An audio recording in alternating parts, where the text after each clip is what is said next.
This is Torrance with the Iron Forge, here with DaveBrockie of GWAR. Is that okay to say? Yes, indeed. I am Oderus' personal butt boy and human slave.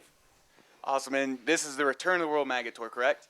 Yes, the Return of the World Maggot Tour. We used to have the World Maggot back in the 90s. He was this legendary beast that GWAR tried to summon from the core of the world and ride back to outer space, and he left without us. This World Maggot is a relative of his, World Maggot 2. We don't have any illusions about riding it back to outer space. We just use it to feed chicks too, and then we chop its fucking head off. All right, and GWAR's from Antarctica, correct? Well, yeah, by way of Antarctica. They're from all over outer space, first of all, but they've been exiled to Antarctica, which is part of planet Earth. Some people might realize that. And you've got two bands, one from New Zealand and Romania, I believe. GWAR?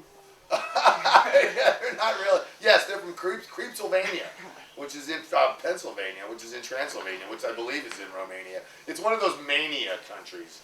Yeah, we got Legacy of Disorder, who came all the way from New Zealand in their Winnebago. Somehow they drove it across the Pacific Ocean.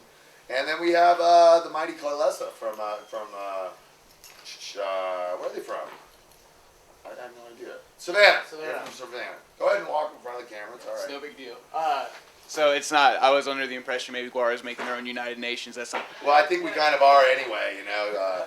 Once you go on tour with GWAR, you're kind of impressed into the GWAR tribe.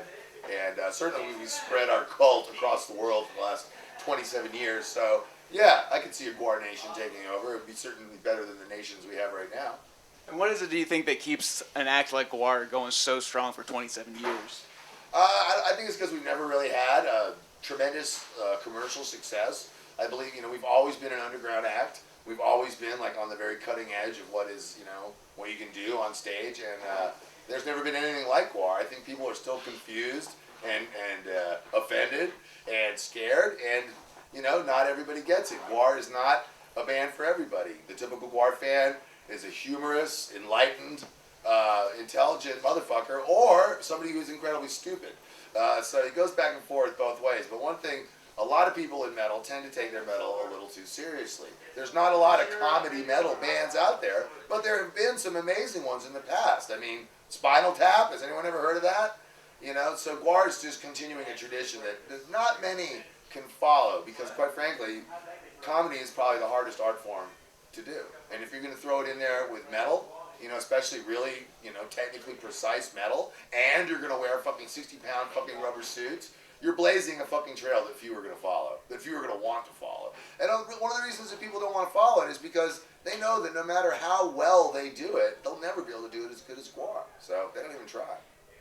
No, you've never had any slaves just try and jump off the bandwagon, try and create their own version of GWAR? No, never. We've had slaves leave and work on other projects, sure, but I mean, you really couldn't do another version of GWAR. I think the only people that will be able to do another version of GWAR is GWAR themselves. When we're finally too fucking old to do this anymore, we'll do like Son of GWAR or GWAR 2, or maybe we'll just stick a few A's and R's in the GWAR or something like that. When you brought up how the typical metal fan, people may see them, you know, big, blunt, heavy, but you guys... Make it slaves, make it slaves, make it slaves, make it slaves. That was beautiful. Little extra footage for you guys. Totally. But yeah, you guys had probably one of the most touching tributes I've ever seen to a late, great...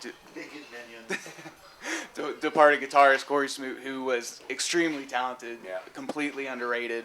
And you have a foundation going, a charity foundation for his family. Could you tell us about that? Well, yeah, we started the Smoot Family Fund right after Corey passed. It's for his wife, Jamie, and his daughter, Corey, and who's going to be born later this year. And, you know, it's just a fund to help them with the expenses of life. I mean, he was the primary breadwinner for the family, and, you know, so we called on the fans and the slaves of GWAR to help us out, and we just have had the most amazing reaction so far. We've raised a lot of money, and you know, we've got the Corey Smoot Experiment solo albums coming out next week on Metal Blade. All proceeds from that are going to go to the fund, and so, you know, that's something that we're going to be taking care of for the rest of our lives. And you know, in many ways, Corey's kid is our kid, and you know, he gave us everything, so we have to give everything in return, and we do it gladly. And so it's an obligation, and it's an honor, and it's a really touching moment to retire his guitar like that.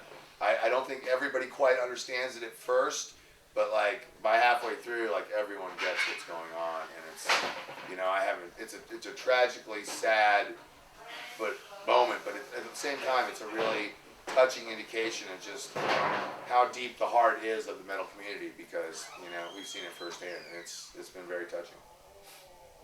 Yeah, you definitely see more lighters than probably even at a Freebird performance. Yeah, definitely. I burned my hands many nights. Fucking those things get hot after you hang them up there for like 3 minutes or so. The whole thing starts melting. That's why these smartphone apps, the lighter. Have you seen any of those? No! I gotta start using one of those, dude. That's awesome. Cool. And I just got to know, what's the future of GWAR? Do you have any big plans, or just finish up this tour and see what happens? Well, that's kind of the plan right now. We do have plans, but the whole kind of idea right now is just to finish this tour, continue, you know, to honor Flatus, finish the tour, you know, with the guys we went out with. Unfortunately, it's the first tour that we've ever come back, you know, minus one member. But we wanted to finish it as a 4-piece. And then when this is done, we're going to start the search for a new Scumdog. We have the GWAR, which is our big outdoor musical festival that we hold every year. That's coming up on August 18th. And we just found out today that the Casualties have confirmed, so we'll have GWAR and the Casualties playing, and a whole bunch of other really awesome bands. And then, so hopefully by then we'll be debuting our new guitar player, and then after that, probably get to work on a new album. And there'll be a fall tour of some sort. We're just not exactly sure just yet. Cool. And last question: how fucking lucky are we to have GWAR? Oh, very fucking lucky. I mean, it had to happen. You know, a lot of times, I think, God, you know, if we hadn't invented GWAR, I don't know what I would have done, because we invented it because there had to be something like GWAR, you know, and nobody else was going to do it, and so we had to do it ourselves. If we hadn't done it ourselves and someone else had done it, I would be the biggest fan in the fucking world. So, and I would consider myself very lucky. So, yeah, I think GWAR, you know, we're the most prolific, hardest working underground band in rock and roll history, and I don't think anyone can dispute that anymore. And that means that the biggest adventures and the hugest things for GWAR I think are still ahead of us. And when we get to that fucking blessed ground, wherever it is, we're going to take all of our fucking fans with us, and that is going to be a truly fucking amazing day. Thank you very much for taking the time. Thank you very much. Yeah. Awesome. Awesome.